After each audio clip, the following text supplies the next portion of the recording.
Es gibt eine Schwelle, die fast etwas Magisches an sich hat. 80 Jahre. Nicht jeder erreicht dieses Alter und noch weniger gehen wirklich darüber hinaus. Wir sagen, er ist 80 geworden. Das allein ist schon eine Leistung. Aber warum gibt es dann so wenige, die noch lange danach kraftvoll weiterleben?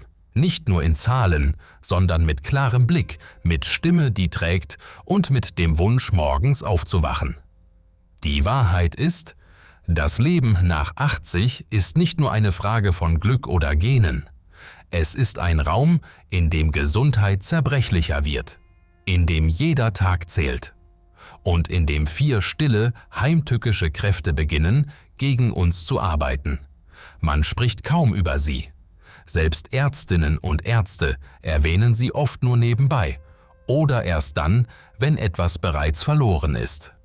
Doch genau sie zehren unbemerkt an unserer Kraft, rauben Energie, löschen Erinnerungen und nehmen die Freude am Leben.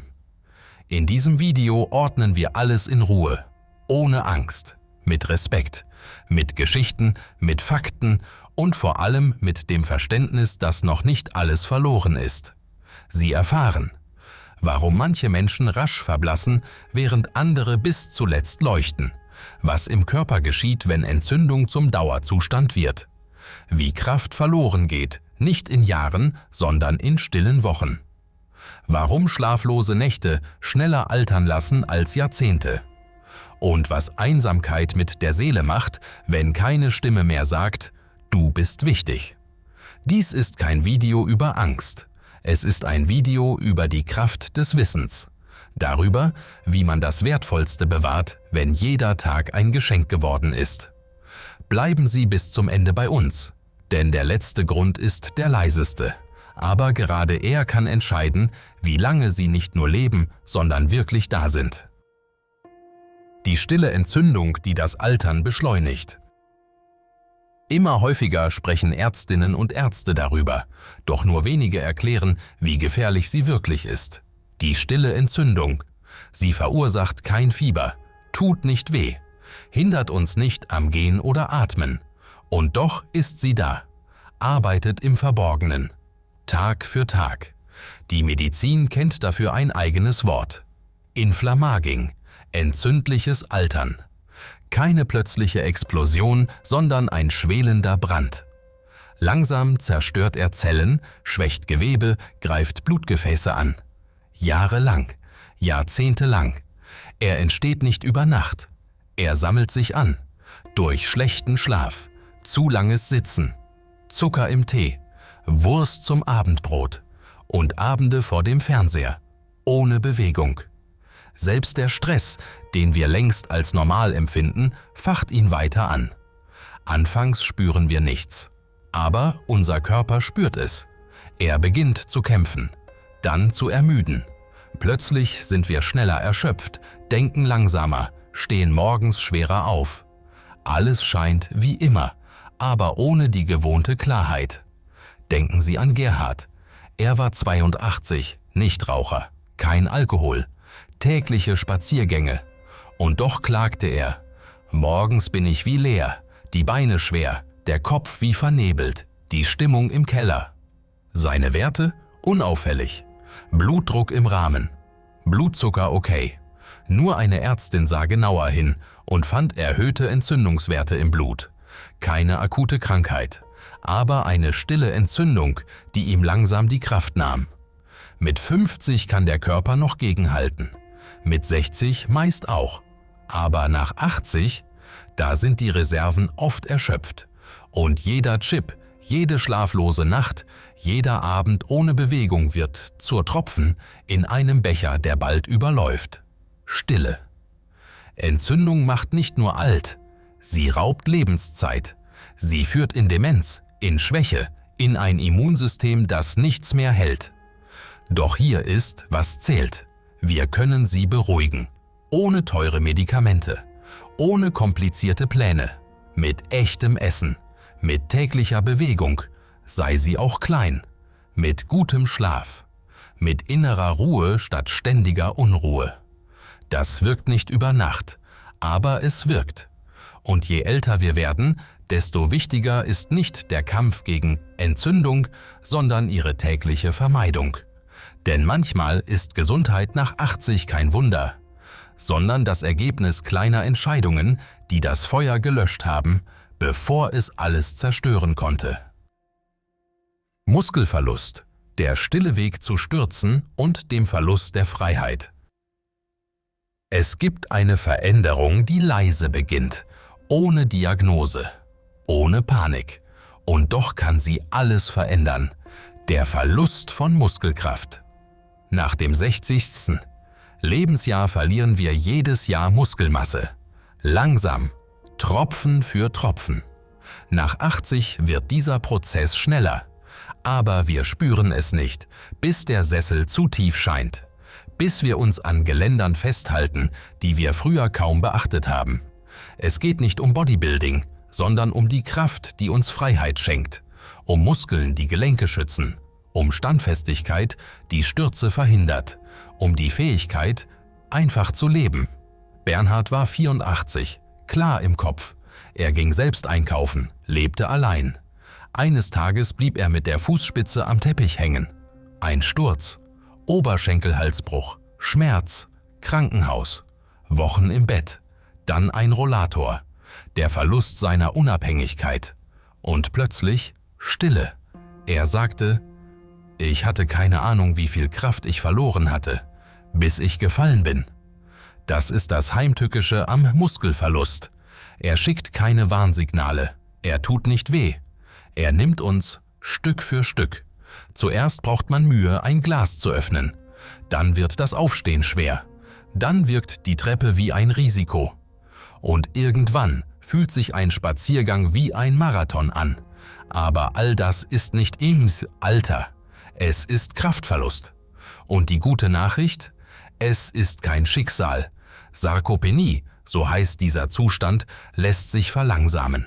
Und manchmal sogar umkehren. Muss man ins Fitnessstudio? Nein. Aber man muss sich regelmäßig bewegen.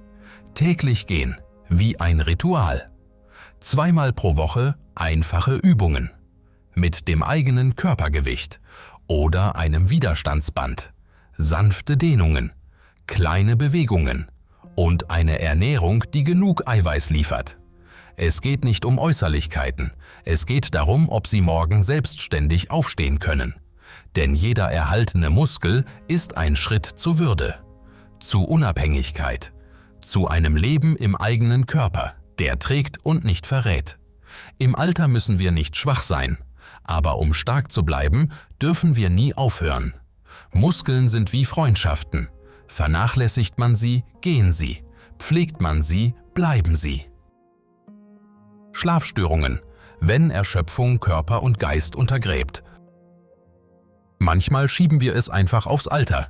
Wach um 3 Uhr morgens? Naja, das ist halt so. Nur 4 Stunden geschlafen? Schon gewohnt. Müde am Tag? Ganz normal. Ich werde eben alt. Aber Müdigkeit ist nicht immer das Alter. Manchmal ist sie ein stiller Hilferuf. Nach dem 80. Lebensjahr verändert sich der Schlaf. Er wird kürzer, unruhiger. Die Phasen des Tiefschlafs, in denen der Körper sich regeneriert, werden seltener. Und genau darin liegt die Gefahr. Denn Schlaf ist keine Pause. Er ist Reparatur. In der Nacht reinigt sich das Gehirn von Stoffwechselabfällen. Das Immunsystem erneuert sich. Die Organe erholen sich. Und der Körper, wie eine Werkstatt, repariert kleine Schäden, die wir gar nicht wahrnehmen. Wenn der Schlaf gestört ist, arbeitet der Organismus im Dauerstress. Die Erschöpfung, die sich aufstaut, ist mehr als nur Gähnen. Es ist Muskelschwäche, Gedankennebel, höheres Sturzrisiko und sogar ein geschwächtes Immunsystem. Friederike ist 86. Sie klagte nicht. Sie hatte sich daran gewöhnt, nur in Etappen zu schlafen. Sie dachte, ist halt das Alter, was soll ich machen? Doch nach und nach begann sie, alltägliche Dinge zu vergessen. Sie wurde gereizt, war schnell erschöpft, häufig krank. Ihr Arzt sagte, Sie schlafen nicht nur schlecht, Sie rauben sich selbst die Erholung. Und er hatte recht. Schlaf ist kein Luxus, Er ist ein Grundbedürfnis, wie Wasser, wie Luft. Und nein, mit 80 muss man nicht schlaflos durch die Nächte irren. Man kann sich selbst helfen. Jeden Tag zur gleichen Zeit ins Bett gehen und aufstehen. Bildschirme 1 Stunde vor dem Schlaf meiden. Abends auf Koffein und Alkohol verzichten. Morgens die Vorhänge öffnen, Licht hereinlassen. Das Schlafzimmer gut lüften. Sich tagsüber bewegen, auch nur ein bisschen. Und bei Bedarf professionelle Hilfe suchen. Wir unterschätzen den Schlaf, bis wir uns selbst darin verlieren. Doch gerade in der Nacht wird das Gehirn neu geordnet. Schlaf ist das Fundament für Erinnerung, Stabilität, innere Balance. Ein Alter voller Klarheit, Kraft und seelischem Gleichgewicht ist ohne guten Schlaf kaum vorstellbar. Wenn es also etwas gibt, wofür es sich zu kämpfen lohnt, dann ist es dieser tiefe, heilende Schlaf. Er macht uns nicht jünger, aber er lässt uns wirklich leben. Wach, präsent, bereit für jeden neuen Tag. Einsamkeit und der Verlust alltäglicher Bedeutung, wenn Stille schwer wird. Manchmal ist die größte Gefahr keine Krankheit, kein Schmerz, keine Diagnose, kein Unfall. Manchmal ist es einfach die Stille. Diese Stille, die den Raum füllt, nachdem ein geliebter Mensch gegangen ist. Die Stille, in der niemand mehr fragt: Hast du heute schon etwas gegessen? Wann warst du zuletzt draußen? Wie hast du letzte Nacht geschlafen? Nach dem 80. Lebensjahr wird die Welt leiser.